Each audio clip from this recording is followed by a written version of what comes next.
Hola queridos amigos, bienvenidos a otra entrega de Contracara, aquí por TLB1, toda la verdad primero. Y primero quiero agradecer a toda la gente que colabora con TLB1. Realmente va todo mi agradecimiento, especialmente los que hacen tanto transferencias bancarias como Patreon, como PayPal, como Mercado Pago. Mil gracias a gente que ha ayudado y que gracias a Dios, a esas ayudas, hemos podido lograr mantener también este estudio, este lugar y poder seguir avanzando. Agradezco enormemente también los comentarios, todo, mi mayor agradecimiento. El programa de hoy, por supuesto, que lo encomendamos siempre bajo la protección de la Virgen de Guadalupe, Reina y Señora y Emperatriz de América. Siempre encomiendo los programas porque es una forma también de compenetrarnos en lo trascendente, ¿no? Y siempre la protección, porque hoy es un mundo muy nefasto, ¿no? Muy oscuro, donde las fuerzas malignas siempre actúan. Y bueno, la protección de Nuestra Señora de Guadalupe siempre es un acompañamiento y un bálsamo para que todo este dolor, todo lo que vivimos, ¿no es cierto?, tanto en Argentina como en el mundo entero, especialmente nuestra Hispanoamérica, podamos superarlo. Dios quiera, y con la ayuda de ella y con la intercesión de ella ante nuestro Señor Jesucristo. El programa de hoy, vamos, de lleno, vamos a tratar un poquito de historia. La historia, sabemos que está la historia escrita, está la historia interpretada en el arte, la historia interpretada en la poesía, ¿no es cierto?, en diferentes modos en cual la historia se cuenta. También la historia, a través de la escultura, puede tener sus verdades y sus engaños, ¿no es cierto? Por ejemplo, la escultura en la ciudad de Buenos Aires del presidente de 1853, que era Justo José Urquiza, y que derroca a Juan Manuel de Rosas, tiene en plena zona donde era la casa de Rosas, que fue confiscada en 1852, tiene una escultura enorme de el general Justo José Urquiza. Justo José Urquiza traiciona a Rosas, se alía a tropas tanto europeas como brasileñas con Entre Ríos, por supuesto, y muchos disidentes de la banda oriental, y se genera el ejército grande que derroca a Juan Manuel de Rosas. Bueno, se arma en donde era la casona de Rosas, donde era Palermo de San Benito, ¿no?, su territorio donde gobernaba. Se construyó un monumento y todos monumentos de todos los que derrocaron a Rosas, o todos los partícipes, o los antirrosistas, llamémoslo, que voltean a Juan Manuel de Rosas, gobernador de Buenos Aires hasta ese entonces. La escultura de Urquiza tiene las 4 patas del caballo asentadas sobre la base.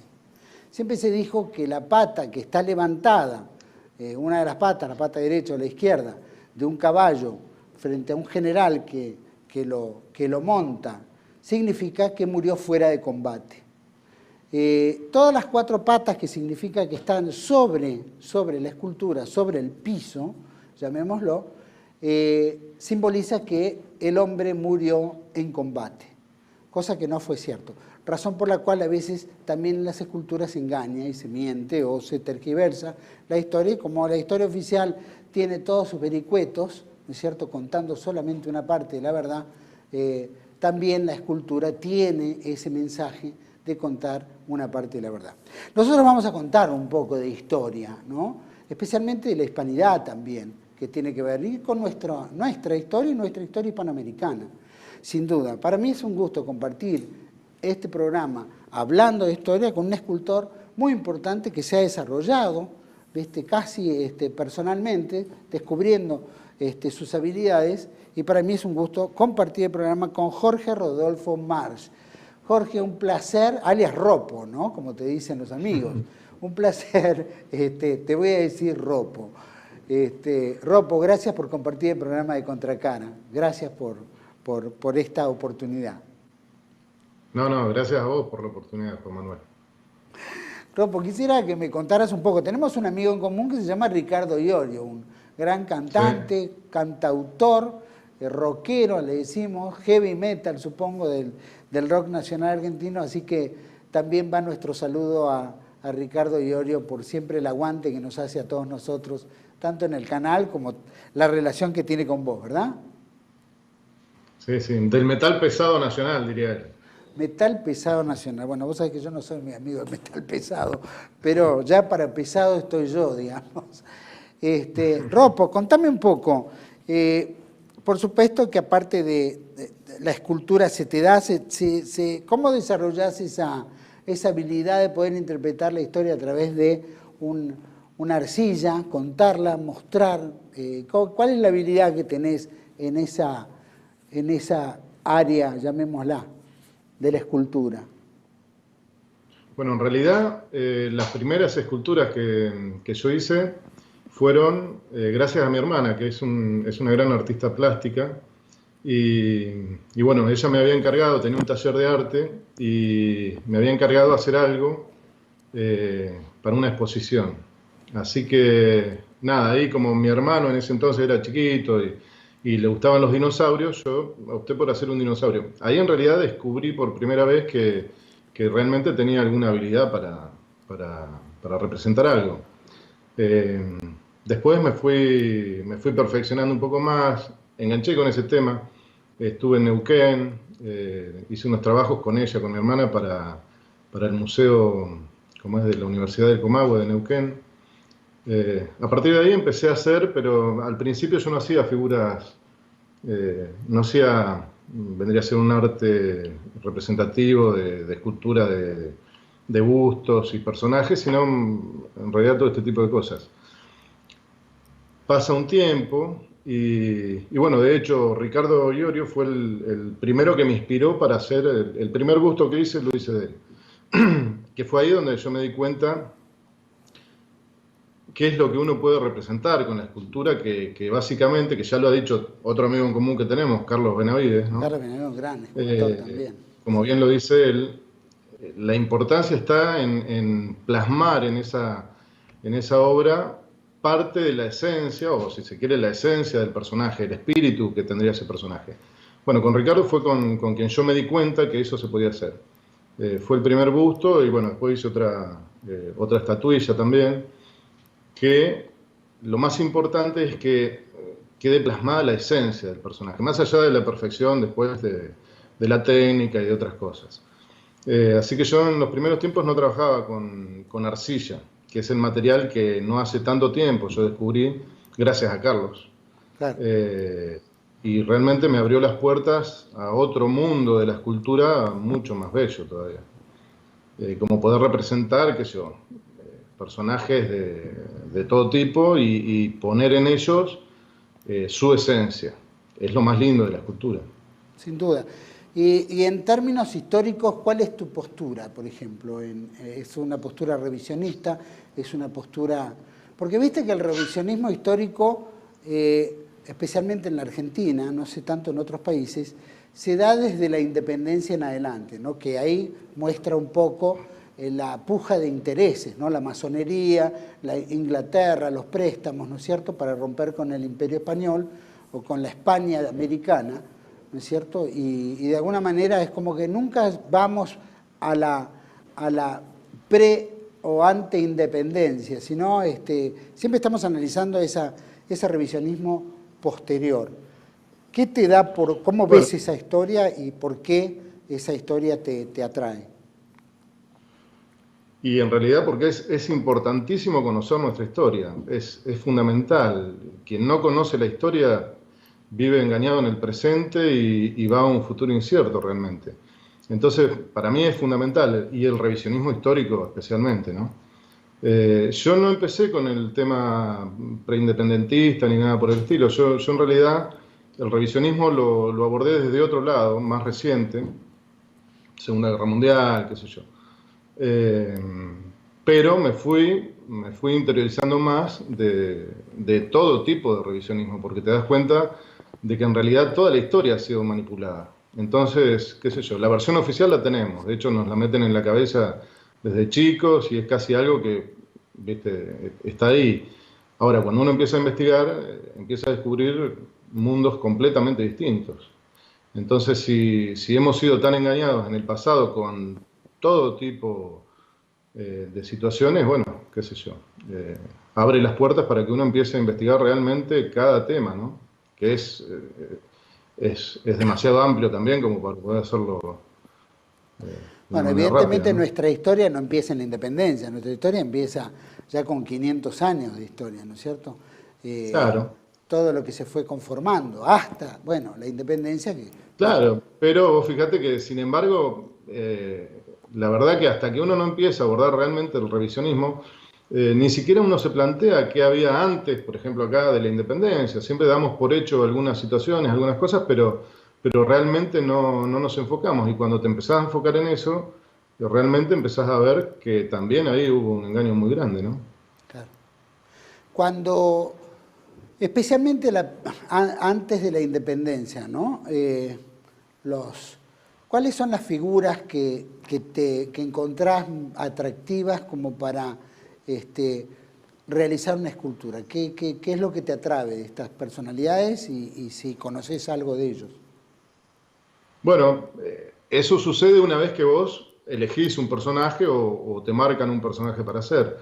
En realidad, con todo este tema, por ejemplo, preindependentista, yo tenía una noción, obviamente, había estado investigando, había estado, como es, buscando mucha información, pero no me había puntualizado ningún personaje específico.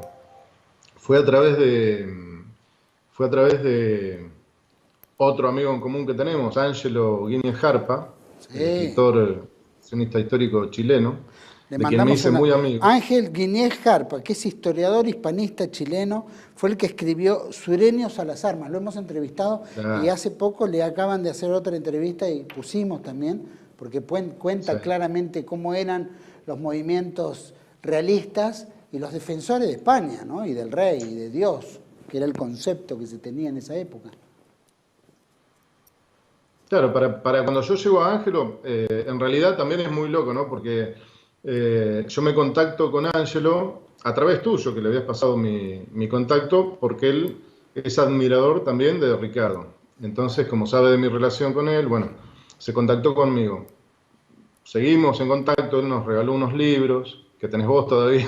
Sí, Eh, y bueno, a partir de ahí, a partir de la correspondencia, Ángelo me pregunta qué es lo que yo hacía, lo que no hacía, qué sé yo.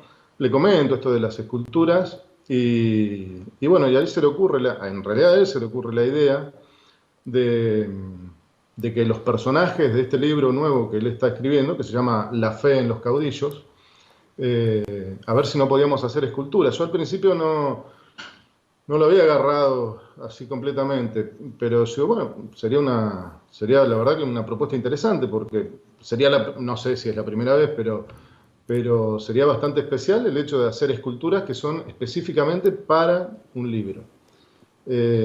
Así que, bueno, él me tiró los personajes y a partir de ahí sí, yo empecé a investigar ya puntualmente vida y obra de esta gente, ¿no? claro. De hecho, la manera de trabajo que estamos teniendo es en base a su libro, a lo que él está escribiendo, a sus apuntes, él me lo va pasando, más otra información que yo busco. En realidad yo busco también imágenes, cosas, ¿no?, que puedan representarlo, pero la idea es que en base a su escrito esté representada la escultura. Y esto es lo que va a ser bastante único este libro. Así que bueno, ahí entras a, qué sé yo, ya puntualmente a los personajes históricos y te adentras mucho más, qué sé yo. Por ejemplo, en orden cronológico, Blas de Leso. Blas de Leso es una figura que, si bien ahora, gracias a un escultor español, Amaya, que se ha hecho una buena escultura de Blas de Leso, en realidad era un personaje bastante olvidado por la historia, por los propios españoles inclusive, Claro. siendo uno de los héroes máximos que ha tenido el Imperio Español, combatiendo de una manera impresionante contra su enemigo ancestral, Inglaterra, enemigo que heredamos, ¿no? Pero bueno, ya en 1740 y pico, en Cartagena de Indias, donde él enfrenta con creo que eran 6 barcos, a una flota de 180 y pico barcos, más 30.000 soldados, bueno, y logra derrotarlos. Eh, Así que bueno, más allá de esa victoria que fue la más significativa de todas, tiene todo un historial de, de victorias y de actos heroicos impresionante. Y era un personaje que estaba muy olvidado, hasta no hace tanto. Así que cuando uno se empieza a adentrar en este tipo de personas, realmente empieza a descubrir otro mundo. Es impresionante, ¿no? Hay Y una cosa, cuánto... te interrumpo ahí porque es importante la figura de Blas de Leso, ¿no? Que le decían el medio hombre, porque tenía un ojo, Claro, le faltaba un ojo, le faltaba una oreja, le faltaba un brazo, le faltaba una pierna. Es decir, en todos los combates había perdido una parte de su cuerpo, sin embargo, seguía comandando no sé, las fuerzas realistas en Colombia, especialmente en claro. Cartagena. Y enfrenta, como bien decís, a Morgan, que era el mayor almirante pirata de los ingleses, que va definitivamente a tomar Cartagena de Indias como territorio para la corona británica. Ese Claro, enfrentamiento, en sí, realidad es a Vermont, Vermont, que es un almirante inglés. sí, Creo bueno, que con Morgan también ha tenido situaciones, pero puntualmente ahí era Vermont el que, por lo menos el que encabezaba toda la flota. tengo que volver a estudiar historia. Este, de todas maneras, la figura de Blas de Leso es extraordinaria en todo aspecto. Sí. Tal es así que creo que habían emitido en Inglaterra, de acuerdo a la cantidad de flota, una medalla de la victoria y que después en la Increíble. derrota tuvieron que mandarla a fundir después de vuelta para, bueno, crear otro tipo de, ¿no?, de reconocimientos porque habían fracasado en esa campaña. Fue tan vergonzoso para ellos el hecho de haber cantado victoria, como se dice, antes de tiempo, que el mismo rey británico mandaba a justiciar a cualquier historiador que representase esa batalla. Es increíble. O sea, en los libros de historia No figura. ingleses, por lo menos hasta hace poco, no existe esa batalla que fue la más humillante para el Imperio Británico. Eh, es verdad. Hay muchas historias que los ingleses tampoco han contado, ni siquiera la derrota que han Claro, tenido con Hereford y con Whitelock, ¿no es cierto?, acá en Buenos Aires en las invasiones de claro. 1806 y 1807. Decime, por ejemplo, el personaje tan extraordinario que es Santiago de Liniers, ¿no es cierto?, uno de los Sí. grandes, que ha luchado en defensa de Buenos Aires y la reconquista de Buenos Aires en 1806 y 7. ¿Qué te simboliza esa figura? ¿Qué te Y representa bueno, esa figura? Liniers es una figura clave en todo esto, porque en realidad él es uno de los pocos de este libro que sí se considera como un héroe. Nosotros, por lo menos, lo consideramos como un héroe. Sin embargo, también cuando empezás a hurgar un poquito en la historia, vos ves cómo Liniers fue asesinado por la misma gente que promueve y de hecho realiza la independencia. Entonces, ahí hay como algo que no cierra muy bien. Claro. Pero es muy importante ver en Liniers cuáles fueron los motivos, más allá de las ideas del momento, cuáles fueron los motivos por los cuales él se opuso y por el cual lo asesinaron también. Claro, fusilaron. Liniers dice así algo como cuando se le propone a él para plegarse al movimiento independentista, hacía creo que 2 años más o menos, ¿no? De la última invasión inglesa, así que era un héroe muy reconocido en toda esta región. Pero ¿qué pasa? Cuando le proponen a él, él dice, hacer esto era una traición en realidad a su madre patria, que era España. Entonces, hacer esto es como si tu padre adolece de alguna enfermedad que podría ser curable y vos lo asesinás en la cama para heredar su fortuna. Era un acto sobre el cual no se podía basar la independencia justamente de un país, en este caso. Iba contra todos los principios de honor y justicia, qué sé yo. Claro, de honor y Así justicia. que eso es, la verdad que él es un personaje muy emblemático en todo esto, porque él prefiere morir y quedar como un ejemplo para la posteridad y no ser un traidor. ¿Qué otros personajes? Sí, sin duda. Bueno, eso habla de la categoría de hombre que era Liniers, ¿no? Claro. Se ha escrito, por lo menos a Sí, favor sí. de Liniers, En mucho. realidad, Ah, es bastante variado el tema de los personajes del libro. El que le seguiría a Blas de Leso en el tiempo histórico sería, cronológicamente, sería Francisco Menéndez. Era un negro que había sido esclavo, que había sido traído a la Florida no por los españoles, sino por los ingleses. Él se escapa varias veces, toda su vida habla de todos sus intentos por liberarse de la esclavitud, ¿no? Y paradójicamente, él en el Imperio Español un gran aliado o un protector. Y de hecho se pone a combatir del lado siempre del Imperio Español.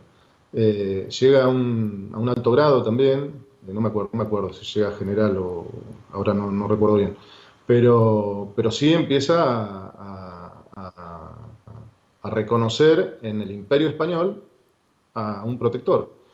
Ya que ahí no viene creo que una de las primeras veces que escapa, él logra llegar hasta territorios controlados todavía por el Imperio Español y por supuesto es liberado de ser esclavo. También adopta la fe cristiana y siempre defiende esto, siempre defiende al rey y a la fe que le fue dada. Bueno, él no muere en combate, ni tampoco lo matan, como muchos de los héroes que están en el libro. Muere de viejo, libre, ya teniendo que emigrar de todas maneras de la Florida. Creo que termina en Cuba él.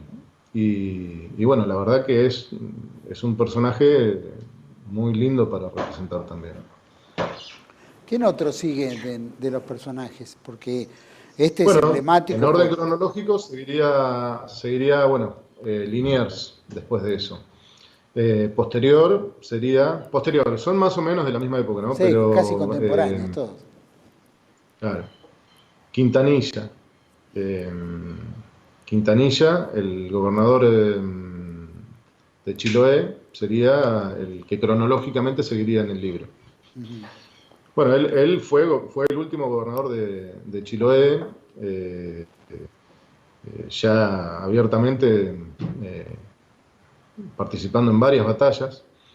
También él era un comerciante, él no era militar, pero bueno, cuando empieza a suceder todo esto de las luchas de independencia, es llamado y bueno, le toca finalmente desempeñarse como militar. Siendo una persona que podría haber estado mucho mejor siguiendo su actividad económica normal, porque de hecho después termina emigrando a España. La escultura de él está muy linda también. Al principio me costó porque él fue un personaje que había que representarlo tal cual estaba con sus heridas. ¿Por qué? Él tenía una herida bastante grande, que casi le cuesta la vida, que le arruinó el rostro porque quedó con un ojo prácticamente fijo, con la cara un poquito torcida, con una gran cicatriz, pero al mismo tiempo que él siempre dijo que estaba muy orgulloso de exhibir esa cicatriz porque era producto de una guerra que él consideraba justa. Así que es un gran personaje también para hacer. Después tenemos a Navala Huachaca. Ya ahí hablamos de un indígena peruano que llegó a general, que era realista, por supuesto, y que, bueno, es una figura que, de hecho, hace muy poco, que por primera vez se hace un retrato de él en Perú. Parece que hay una lucha bastante fuerte en Perú porque se reconozca a esta gente. Él como indígena, en realidad estaba de acuerdo o quiso preservar al Imperio Español. Así que su lucha fue muy, muy destacada en Perú, especialmente contra Bolívar, Sucre. Un personaje muy lindo también, que también ya lo tengo representado. Bueno, estas esculturas, yo te mandé la foto. Sí, sí. Estas esculturas están en arcilla, algunas ya las tengo procesadas, pasándolas a otro material, pero bueno, después van a estar todas terminadas con una pátina, con algo muy lindo que sea para el libro, ¿no? Pero bueno, esto es el proceso, digamos, inicial de todas estas esculturas. Decime, y en términos, por ejemplo, bueno, también religiosamente te has destacado en hacer la figura de nuestro Señor Jesucristo. ¿Eso es una escultura que hiciste para algún lugar particular, alguna capilla o iglesia? Es una escultura que también estoy realizando justo en estos momentos y lo que quiero hacer, me la encargaron para un templo. Y bueno, es bastante dramática la figura de Jesucristo que estoy haciendo. Hay gente que por ahí la ve demasiado dramática, ¿no? Pero en realidad yo entendí perfectamente lo que la persona que me encargó la obra quería que se vea, porque yo también lo vi de esa manera. Yo digo, la pasión de Cristo fue una cosa bastante abrumadora, bastante fuerte. Sin duda.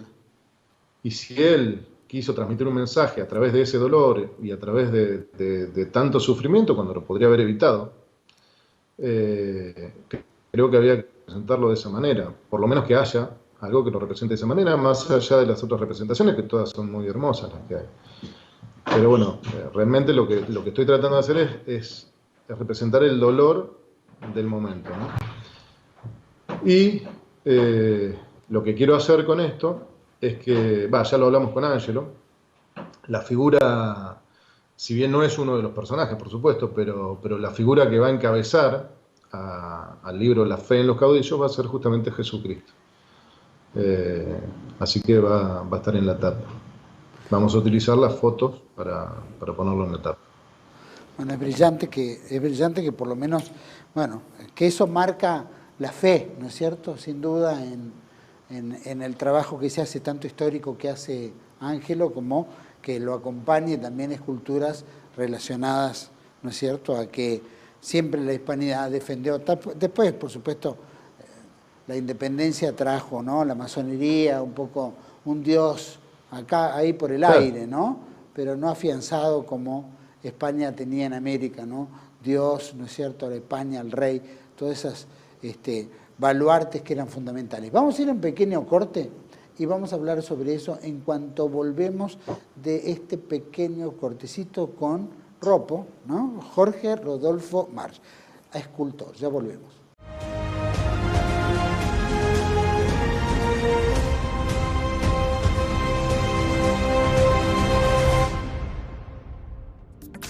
Bienvenidos a CEPA, Centro de Estudios del Pensamiento Americano.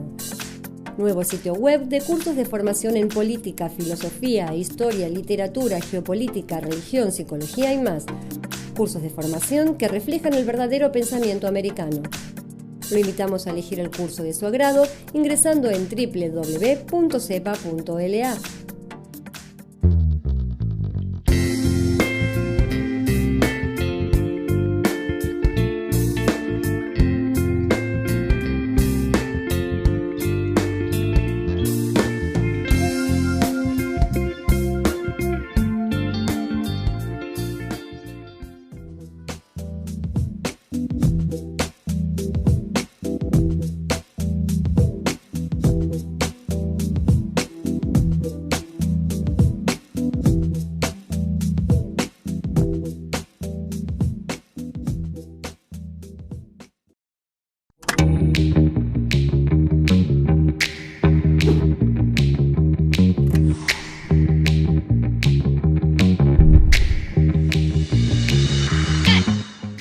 Hola, soy Luis Piccinali, realizador de cine, televisión y contenidos para web. Algunos me conocerán por mi trabajo en la campaña Provida con Faro Films o por algunos de los spots de los candidatos celestes. Vivimos un momento global muy complejo y para poder adaptarnos es necesario que nos preparemos. Hoy en día la comunicación que más impacta es la audiovisual. Pero para que nuestro mensaje llegue debe ser claro, corto y sobre todo muy atractivo. Para esto es fundamental la edición, la buena edición. Existen muchos programas de edición de video, pero según mi experiencia, el Adobe Premiere es el mejor. Adobe Premiere es el principal software utilizado para publicidad, cine y contenido web. Su versatilidad, la cantidad de herramientas que ofrece y su perfecta integración con otros programas de Adobe como Photoshop y After Effects te permite crear un contenido de altísima calidad en un entorno muy ágil. En este curso de introducción al Adobe Premiere te voy a enseñar paso a paso cómo editar tus videos. Descubriremos las herramientas necesarias para poder montar video y sonido. Aprenderemos a importar archivos, crear secuencias, trabajar con diferentes capas de imagen y audio y por último aprenderás a exportar tu video en el formato más apto para tu red social. No es necesario tener conocimientos previos, pero si manejas alguna de las otras aplicaciones de Adobe te va a ser más sencillo. Solo necesitas una computadora y muchísimas ganas de crear. Este curso online está orientado a emprendedores, freelancers y a cualquier tipo de persona que quiera crear sus propias piezas audiovisuales con excelentes resultados. Decir siempre la verdad primero tiene un precio. Pero todos los días, en cada programa, en cada reportaje, en cada esclarecimiento, descubrimos que decir la verdad vale la pena. Decir siempre la verdad tiene un precio. Pero cada vez que recibimos tu apoyo, entendemos que seguir luchando vale la pena. Dependemos de tu ayuda. TLV1, toda la verdad primero.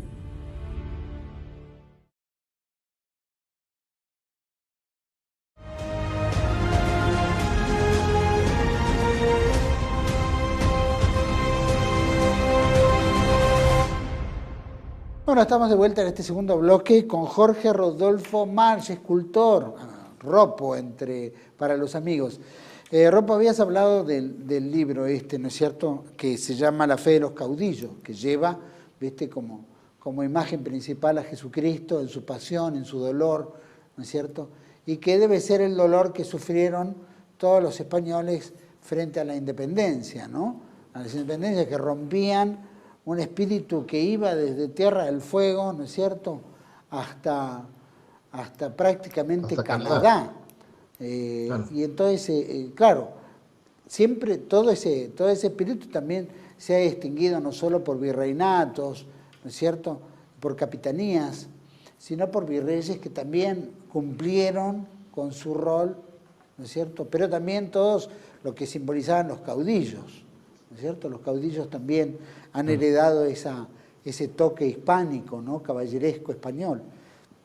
Contame un poco de ese libro. Y hay una cosa por ahí que hay que rescatar.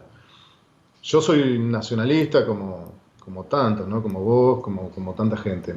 Y yo al principio, claro, yo encontraba como una contradicción en esto de este revisionismo último con el tema preindependentista y qué sé yo. Entonces, está bueno marcar esto. No se trata de desnacionalizar por el hecho de defender a quienes estuvieron en contra de nuestra independencia. Yo creo que al principio a lo mejor mucha gente lo puede ver de esa manera, yo mismo lo vi de esa manera al principio. Pero en realidad yo creo que lo que se trata es de darle una consistencia mucho más valedera a todo esto. No tener un ídolo con pies de barro, porque si uno basa toda nuestra independencia como nación en una mentira, es obvio que cuando quieran derrumbarte lo van a poder hacer, porque todo está basado en una mentira y los que lo hicieron lo saben. Entonces, esto para mí se trata de revalorizar nuestros orígenes reales. Y nuestros orígenes no son de 1810, vienen de mucho antes. Entonces, es importante tomar esto como un mejoramiento de ese sentimiento nacional. Y aparte, esto también hace, así como el caso de Ángelo y yo, chileno y argentino, que nos hemos unido en esto, priorizar los lazos que tenemos con el resto de Hispanoamérica, que es importantísimo. La verdad que ha habido gobernantes, como Perón, por ejemplo, que en realidad trató de fortalecer los lazos con el resto de Hispanoamérica. Es muy importante, o sea, es muy importante que no nos dividan, como siempre lo han hecho. Divide y reinarás. Siempre fue el lema de nuestro ancestral enemigo. Es como una fórmula macabra para mantenernos disminuidos y peleándonos entre nosotros. Entonces esto yo creo que tiene que sumar y no restar. Tiene que sumar todas esas voluntades de estos distintos países, inclusive Estados Unidos, con gran parte de hispanos en su territorio. Así que bueno, eso estaría bueno aclararlo, porque hay muchos nacionalistas que no entienden todavía bien el tema. Entonces les parece que, bueno, como hay héroes que se caen, así como hay otros que deben surgir. Pero bueno, lo importante es no fomentar un ídolo con pies de barro, eso es fundamental. En este libro los personajes son muy variados, o sea, hay Bueno, está Liniers, está, como te dije, primero Francisco Menéndez, Naval Huachaca, peruano, o en los territorios que hoy es Perú. Agustín Agualongo. Agustín Agualongo también es en realidad mestizo era él, no era completamente indígena, pastuso, que él era un artista plástico, él de hecho pintaba, tiene unas obras muy lindas, pero también ellos se ven confrontados con una realidad que los avasalla y que avasalla todos sus derechos también. Así que nada, no tuvieron mucha más opción que oponerse a lo que se estaba haciendo. De hecho, hay una cosa que a lo mejor muchos no lo saben. En Pasto, Bolívar, Hermanos de Sucre, manda a hacer una matanza muy grande un 24 de diciembre. Y fue una fecha escogida a propósito. Entonces eso, para ellos, prácticamente no les dejó opción. O sea, obviamente se opusieron, porque más allá de darse un tiempo para escuchar las ideas o no que tenían, en realidad lo que habían hecho era muy macabro. Y quisieron eliminar a toda esa población. Bueno, él surge como un gran héroe, finalmente lo atrapan, lo fusilan, la escultura que yo represento de él, a él le dan el cargo de brigadier post-mortem, pero ya era general. A él lo fusilan, bueno, pero le dan la opción a retractarse, a cambiar de idea, a negar su fe y su lealtad a la corona, y él dice, no, daría esta y 20 vidas más si fuese necesario por mi fe y por mi rey. Así que eso también son palabras muy, muy, muy importantes a tener en cuenta. Sin duda, porque muestra la verticalidad, la fe, ¿no es cierto?, que tenían y la seriedad con la que se asentaban en América, no eran cuatro locos que venían a ver cómo se podían apoderar de todo, sino que se mezclaron, se fundaron ciudades, fundaron universidades, ¿no es cierto?, incorporaron al indio, trajeron la religión, evangelizaron, ¿no es cierto?, frenaron. Esa es otra cosa que también, claro, eso es otra cosa que también nos tienen muy mal informados y que cuando empezás a investigar te vas dando cuenta de que había una realidad completamente distinta. El tema indígena, el tema de los pueblos originarios acá, también es algo que parece siempre agarrado de los pelos. Hoy tenemos a los mapuches de Bristol, qué sé yo. Pero cuando te pones a pensar o a investigar un poco más, ahí te das cuenta de que en realidad los que realmente pierden con todo esto de las independencias son los pueblos originarios, que durante 300 años no solo habían convivido pacíficamente, más allá de los inicios, de lo que sucede en un choque de culturas como fue este, ¿no?, tan importante, pero hubo 300 años de convivencia, no solo pacífica, sino de crear un nuevo mundo realmente. Ahí es donde se crea un nuevo mundo, porque no es que sea el nuevo mundo porque se descubrió, sino que se crea con la interacción de europeos, de ya criollos, de indígenas. Bueno, y los más perjudicados son justamente ellos, que a partir de las independencias pierden todos los derechos adquiridos durante 300 años. Entonces ahí también vemos una mentira bastante importante en ese tema. Sí, no se lo entendía con la esclavitud. Si uno ve en realidad en el mundo portugués, bueno, ya empieza la trata de esclavos, la traída de los negros de África, ¿no? Las grandes empresas como danesas, holandesas, ¿no es cierto?, inglesas, que son los que comercializan. Es un trabajo, ¿no es cierto?, de esclavitud tremendo que llevan adelante y que los españoles en ese aspecto habían incorporado al indio a la vida cotidiana, como bien decís, y a un trabajo y evangelización, y bueno, lo han hecho, ¿no es cierto?, las diferentes congregaciones cristianas que también vinieron, católicas, y que evangelizaron, y que no hubo batallas tras batallas posterior a la conquista, sino que se convivió hasta la independencia. Después de la independencia ya venían otras responsabilidades. ¿Cómo ves? Porque la posindependencia también trae otro rigor de actividad, otra aplicación de política, ¿no? Y ya empiezan otro esquema de derechos, de expansiones, ¿no? Más que nada para producir, porque la leyenda negra británica, el dividir y gobernar, implicó también, ¿no es cierto?, producir para Inglaterra. Por eso nos dividió y nos hacía pelear entre nosotros para después, ¿viste?, tomar ventaja de ese dividir y gobernar. ¿Cómo veías esa parte hasta históricamente? Y bueno, justamente, o sea, cuando nosotros vemos los gobiernos que tenemos hoy en día, yo me acuerdo muchas veces de verme diciendo qué harían nuestros próceres si verían a los gobernantes que tenemos. Lamentablemente, cuanto más empezás a investigar, más te das cuenta de que nuestros gobernantes se parecen mucho a muchos de los próceres que hemos tenido. Próceres entre comillas, ¿no? Más allá de honradas excepciones, pero cuando, como te dije hoy, cuando vos basás todo en un ídolo con pies de barro, es muy difícil sostenerlo en el tiempo. Hoy yo creo que más que nunca estamos a punto de padecer esas consecuencias.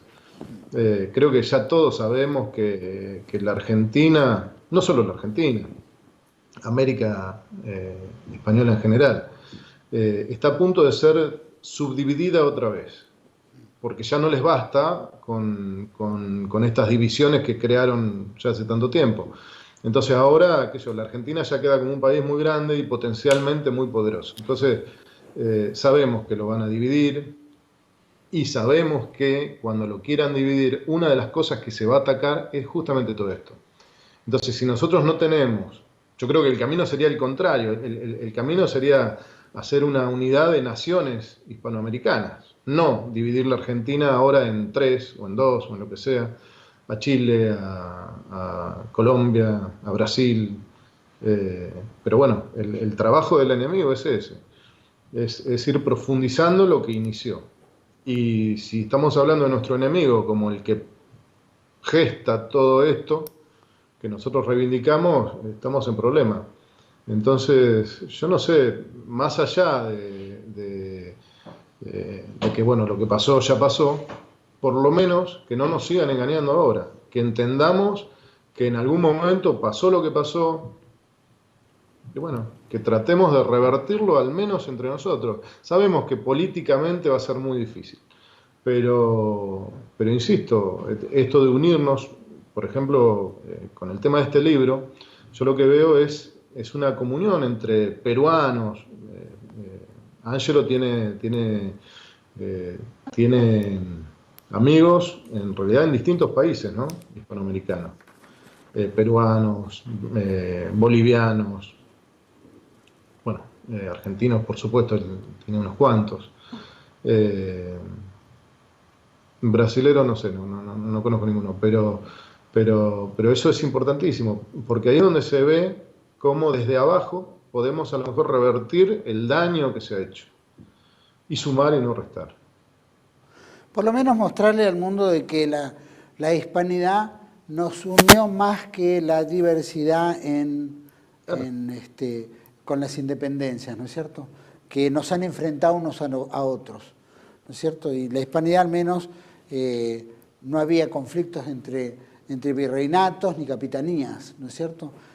Sin embargo, bueno, la independencia trajo como colateral este enfrentamiento permanente y la división permanente y la ayuda económica que ponían los que querían que nos peleáramos, ¿no? Entonces le daba más plata a uno, más armas, ¿no es cierto?, préstamos, etcétera, y eso era el prototipo. Nosotros tenemos un enemigo, ¿no es cierto, Rompo? Tenemos un enemigo histórico, llamémoslo, creo que la tiene toda Hispanoamérica, que es Inglaterra o el Reino Unido.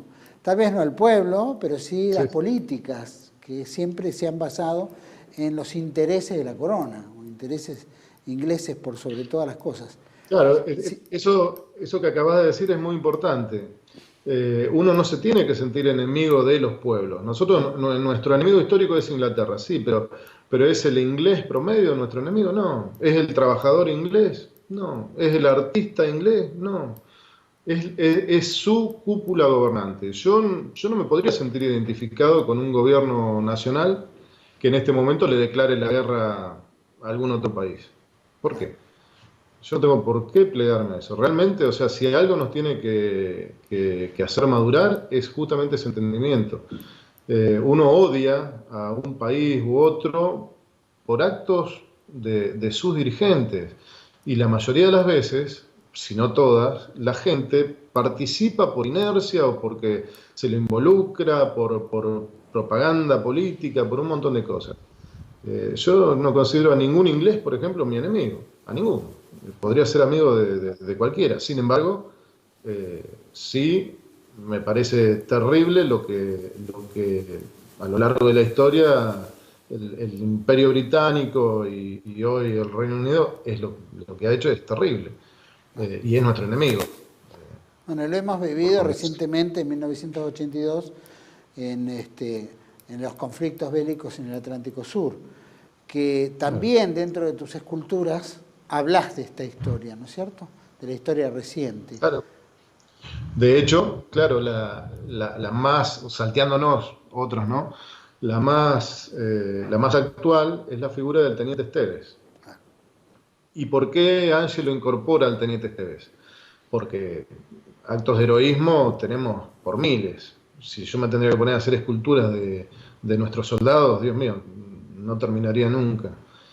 Pero bueno, pero Esteves él lo compagina con el tema de la hispanidad, por la famosa carta que le manda al padre, por sus valores cristianos, por su fe, por sentirse tan orgulloso de su pasado español, y bueno, y viéndose combatiendo contra el enemigo ancestral que heredamos, como te dije hoy, bueno, es una figura muy, muy, muy destacable también. Hay que bancarse un país, ¿no es cierto?, con una ocupación de hace más de 150 años, ¿no es cierto?, y que siempre que se ha presentado en todos los canales diplomáticos habidos y por haber para poder volver a reunificar nuestra geografía, volver a potenciar nuestra soberanía, siempre fuimos chicaneados, ¿no es cierto?, especialmente en las Naciones Unidas, donde estaba esta comisión de descolonización, porque seguía siendo una colonia. Después todos los intereses que juegan en el mundo para geopolíticamente establecerse, y ya que no hay derechos legítimos, por lo menos que sea por la fuerza a través de un enfrentamiento bélico, que es mojarle la oreja a propósito al otro para que entre en combate y después utilizar toda la fuerza de la NATO y de los Estados Unidos para asegurar que esa porción sea de ellos y tengan el control del Atlántico Sur, del pasaje bioceánico y de la Antártida, sin duda. Probablemente claro, sobre nuestro territorio. Es importantísimo marcar lo que vos estás diciendo, porque los que nos interiorizamos del tema Malvinas, muchos llegamos a un entendimiento así. Porque, ¿qué pasa con Malvinas? No, porque los militares, porque esto, porque el otro, porque... No importa. Malvinas, el que mejor explica la guerra de Malvinas, yo creo que es Seyneldin. Cuando él dice que esto fue algo que la providencia nos puso entre las manos, pero no al gobierno de turno, al pueblo argentino. Yo creo que ahí es donde más se manifestó el espíritu que todavía, espero que quede algo, ¿no? Que todavía queda en el pueblo argentino. En ese año se manifestó muy bien. Porque fue más allá de las políticas, más allá del engaño, más allá de que fue una guerra que estratégicamente la planearon de otro lado. Pero bueno, a ellos les explotó en la cara también eso. Ese espíritu les explotó en la cara, porque jamás, o sea, nos subestimaron del día 1 hasta el último, pero se dieron cuenta de que acá había algo que ellos no podían controlar. Y ese algo es justamente la esencia del ser nacional, y esa esencia obedece a los orígenes que tenemos como nación, como pueblo. Y esos orígenes son justamente hispánicos, no son de otro lado. Bueno, A pesar de que yo soy descendiente de alemanes. Mi hijo me carga, me dice, pero papá, vos no sos español. Bueno, no importa. O sea, yo vivo acá en Argentina y considero esos mis orígenes. Pues sabés que, bueno, igual hemos visto en todos los grandes historiadores o hispanistas, no necesariamente son de origen hispánico, italianos, ¿no? Alemanes, Claro. hasta ingleses. O sea que nadie reniega, ¿no? O renega sobre estos orígenes, sino que simplemente los ensalza. Vamos a cumplir ahora 38 años de la caída de Puerto Argentino, ¿no? Como escultor, como artista, como argentino, ¿cuál es tu análisis en esto? Más allá del valor de los soldados, sin duda, etcétera, ¿no? ¿Qué mensaje le darías a los argentinos en base a esto? Mira, a través del arte, por ejemplo, yo lo que estoy haciendo es, estoy tratando de contactarme con excombatientes, con organizaciones de excombatientes, como Veteranos. para empezar a colaborar con Nunca use la palabra excombatiente porque no dejó de combatir, es un veterano de guerra, ¿no? Efectivamente, sí, veterano. Nos han lavado la cabeza con eso de excombatiente como si ya no combate. Sí. No. Sí. Y en realidad sí, porque ellos son combatientes, Claro. y todavía lo son. Así que bueno, con nuestros veteranos. Yo sé que ellos no están a veces con posibilidades de poder hacer obras, así que bueno, estoy tratando de contactarme como para que veamos la manera de que se pueda hacer, como para dejarlo manifestado, como dice Carlos tantas veces, ¿no? Carlos Benavides. Es muy importante que nuestras plazas públicas o nuestros lugares públicos estén inundadas de obras de arte y de símbolos positivos. Es obvio que los políticos actuales, salvo por alguna conveniencia particular, no van a querer poner bustos de Poltronieri, de Esteves, eso siempre lo hace la gente que mantiene todavía ese espíritu. Así que a través de lo que a mí me concierne, que es el arte, yo trataría de ayudarlos de esa manera, para que eso en las generaciones futuras, cuando vean, por lo menos se replanteen quién es. Y a lo mejor si se despierta alguien, aunque sea una persona, ya vale la pena. Ropo, te agradezco muchísimo por esta entrevista, muy valiosa, por cierto. Estoy seguro que la gente se va a contactar o hace algún comentario, sin duda, debajo de este programa en YouTube. Así que espero que también entres en contacto, puedas aclararle cualquier duda, o si quisieran contactarse contigo, que bueno, que de alguna manera, no sé si tenés alguna página web, algo que la gente pueda tomar en contacto. Tengo una página que se llama Vanaheim, Esculturas y Reproducciones. Tengo mi Facebook, figura como Ropo Marsh. Así que... Perfecto.